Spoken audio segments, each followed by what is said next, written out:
The Twin Brothers. Once there was a fisherman who had plenty of money but no children. One day an old woman came to his wife and said, "What use is all your prosperity to you when you have no children?" "It is God's will," answered the fisherman's wife. "Nay, my child, it is not God's will, but the fault of your husband. For if he would but catch the little goldfish, you would surely have children. Tonight, when he comes home, tell him he must go back and catch the little fish. He must then cut it in 6 pieces. One of these you must eat, and your husband the second, and soon after you will have 2 children. The 3rd piece you must give to the dog, and she will have 2 puppies. The 4th piece give to the mare, and she will have 2 foals. The 5th piece bury on the right of the house door, and the 6th on the left, and 2 cypress trees will spring up there." When the fisherman came home at evening, his wife told him all that the old woman had advised, and he promised to bring home the little goldfish. Next morning, therefore, he went very early to the water and caught the little fish. Then they did as the old woman had ordered, and in due time the fisherman's wife had 2 sons, so like each other that no one could tell the difference. The dog had 2 puppies exactly alike. The mare had 2 foals, and on each side of the front door there sprang up 2 cypress trees precisely similar. When the 2 boys were grown up, they were not content to remain at home, though they had wealth in plenty, but they wished to go out into the world and make a name for themselves. Their father would not allow them both to go at once, as they were the only children he had. He said, "First one shall travel, and when he is come back, then the other may go." So the one took his horse and his dog and went, saying to his brother, "So long as the cypress trees are green, that is a sign that I am alive and well. But if one begins to wither, then make haste and come to me." So he went forth into the world. One day he stopped at the house of an old woman, and as at evening he sat before the door, he perceived in front of him a castle standing on a hill. He asked the old woman to whom it belonged, and her answer was, "My son, it is the castle of the fairest in the land." "And I am come here to woo her." "That, my son, many have sought to do, and have lost their lives in the attempt, for she has cut off their heads and stuck them on the post you see standing there." "And the same will she do to me, or else I shall be victor, for tomorrow I go there to court her." Then he took his zither and played upon it so beautifully that no one in all the land had ever heard the like, and the princess herself came to the window to listen. The next morning the fairest in the land sent for the old woman and asked her, "Who is it that lives with you and plays the zither so well?" "It is a stranger, princess, who arrived yesterday evening," answered the old woman. And the princess then commanded that the stranger should be brought to her. When he appeared before the princess, she questioned him about his home and his family, and about this and that, and confessed at length that his zither playing gave her great pleasure, and that she would take him for her husband. The stranger replied that it was with that intent he had come. The princess then said, You must now go to my father and tell him you desire to have me to wife, and when he has put the 3 problems before you, then come back and tell me." The stranger then went straight to the king and told him that he wished to wed his daughter. And the king answered, "I shall be well pleased, provided you can do what I impose upon you.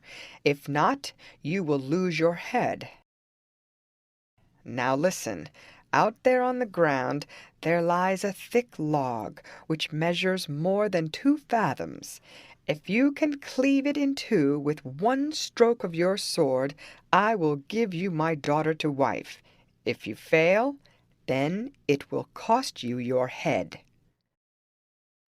Then the stranger withdrew and returned to the house of the old woman, sore distressed, for he could believe nothing but that next day he must atone to the king with his head. And so full was he of the idea of how to set about cleaving the log that he forgot even his zither. In the evening came the princess to the window to listen to his playing, and behold, all was still. Then she called to him, "Why are you so cast down this evening that you do not play on your zither?" And he told her his trouble. But she laughed at it and called to him, "And you grieve over that? Bring quickly your zither and play something for my amusement, and early tomorrow come to me." Then the stranger took his zither and played the whole evening for the amusement of the princess. Next morning she took a hair from her locks and gave it to him, saying, "Take this hair and wind it round your sword. Then you will be able to cleave the log in 2." Then the stranger went forth, and with 1 blow cleft the log in 2. But the king said, "I will impose another task upon you before you can wed my daughter." "Speak on," said the stranger. "Listen, then," answered the king. "You must mount a horse and ride 3 miles at full gallop, holding in each hand a goblet full of water. If you spill no drop, then I shall give you my daughter to wife. But should you not succeed, then I will take your life." Then the stranger returned to the house of the old woman, and again he was so troubled as to forget his zither. In the evening the princess came to the window as before to listen to the music, but again all was still, and she called to him, "What is the matter that you do not play on your zither?" Then he related all that the king had ordered him to do, and the princess answered, "Do not let yourself be disturbed. Only play now, and come to me tomorrow morning." Then next morning he went to her, and she gave him her ring, saying, "Throw this ring into the water, and it will immediately freeze, so that you will not spill any." The stranger did as the princess bade him, and carried the water all the way. Then the king said, "Now I will give you a 3rd task, and this shall be the last. I have a Negro who will fight with you tomorrow, and if you are the conqueror, you shall wed my daughter." The stranger returned full of joy to the house of the old woman, and that evening was so merry that the princess called to him, "You seem very cheerful this evening. What has my father told you that makes you so glad?" He answered, "Your father has told me that tomorrow I must fight with his Negro. He is only another man like myself, and I hope to subdue him and to gain the contest." But the princess answered, "This is the hardest of all. I myself am the black man, for I swallow a drink that changes me into a Negro of unconquerable strength.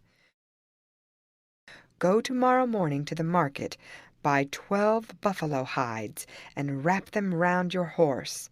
Fasten this cloth round you, and when I am let loose upon you tomorrow, show it to me, that I may hold myself back and may not kill you. Then when you fight me, you must try to hit my horse between the eyes, for when you have killed it, you have conquered me."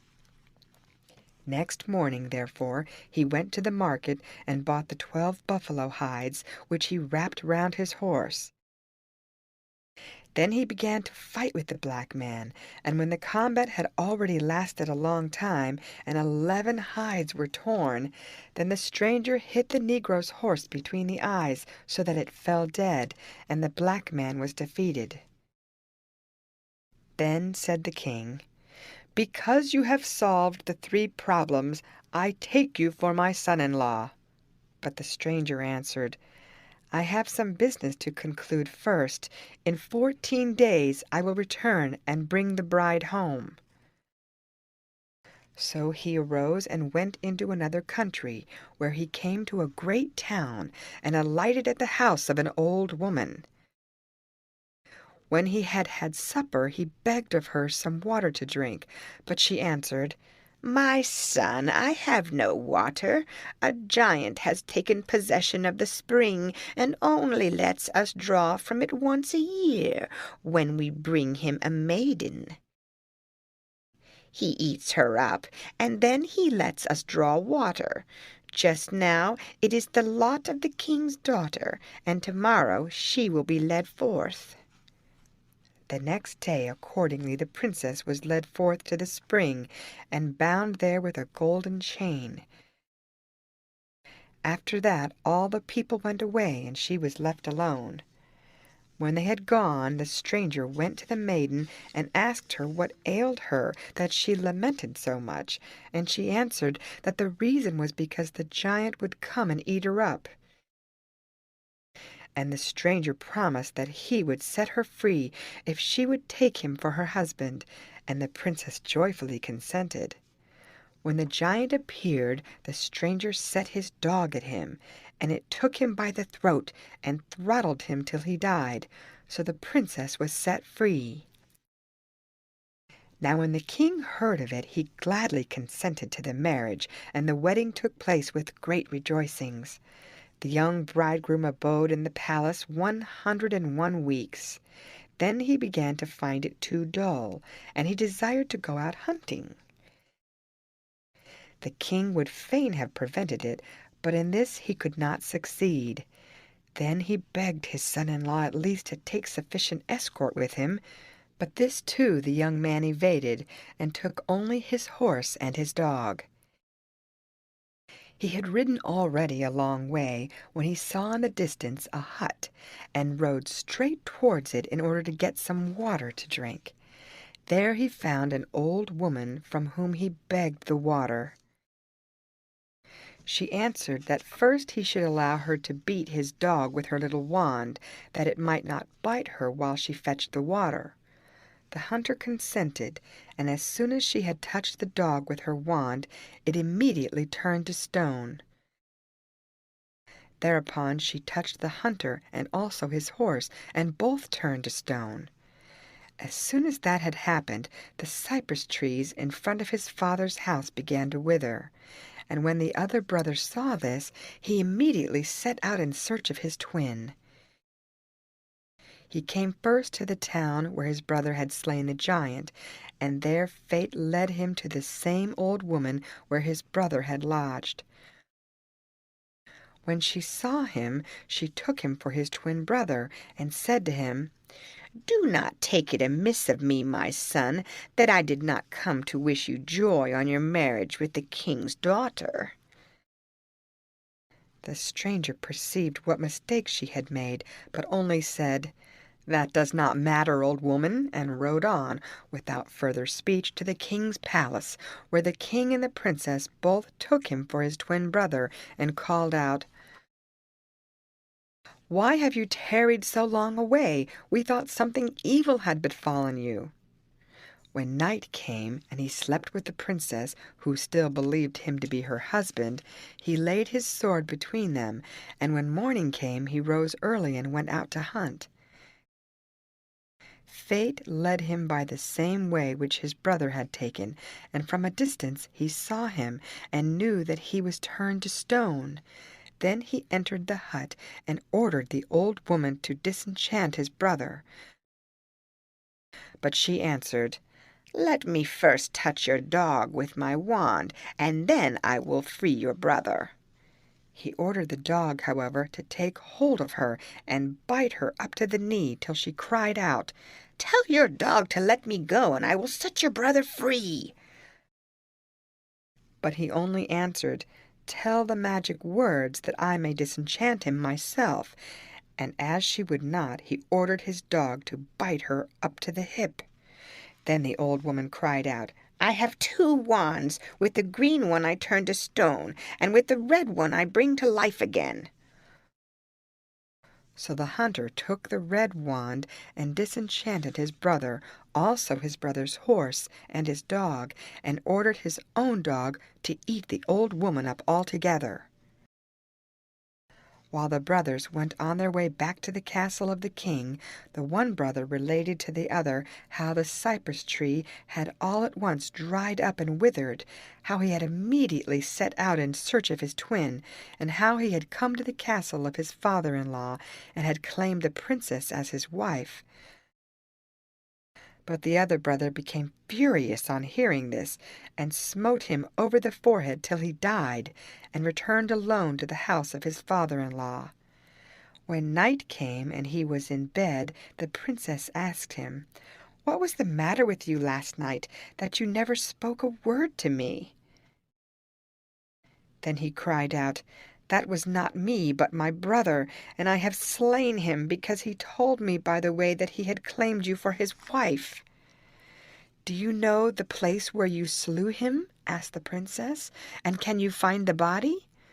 "I know the place exactly." "Then tomorrow we shall ride thither," said the princess. Next morning, accordingly, they set out together, and when they had come to the place, the princess drew forth a small bottle that she had brought with her, and sprinkled the body with some drops of the water, so that immediately he became alive again.